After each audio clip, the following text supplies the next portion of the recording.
Hi friends, ఎలా ఉన్నారు? Welcome to my channel Lakshmi Padma. Cut చేస్తే నేను మీ లక్ష్మీప్రసాద్. పాఠం గుణపాఠం. నీ మీద నీకే లేని నమ్మకాన్ని నీకు ఎవరూ కల్పించలేరు. జీవితంలో అందరినీ ప్రేమించడం మనకు సాధ్యం కాకపోయినా మనల్ని నమ్మిన వారిని మాత్రం ప్రేమించాలి, ప్రేమించబడాలి. అప్పుడే మన జన్మ సార్థకం. ఈ లోకంలో కష్టమైన పని అంటూ ఏది ఉండదు. మనకు ఆ పని అంటే ఇష్టం లేకనే అది కష్టం అనిపిస్తుంది.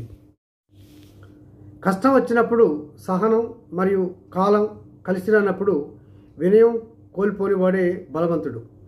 మనకు కష్టంలో సహాయపడిన చేయి పాఠం చెబితే, కష్టాల్లో వదిలేసిన చేయి మనకు గుణపాఠం చెబుతుంది. ఈ రెండింటినీ నిర్లక్ష్యం చేయకూడదు. ఏది పట్టుకోవాలో, ఏది వదులుకోవాలో మన మనసును పట్టి నడుచుకోవాలి. ఈ వీడియో నచ్చితే లైక్ చేయండి, షేర్ చేయండి, సబ్స్క్రైబ్ కూడా చేయండి. మీ సూచనలు, సలహాలు కామెంట్ బాక్స్లో మాకు తెలియజేయండి. సర్వే జన సుఖినో భవంతు. అందరూ బాగుండాలి, అందులో మనం ఉండాలి.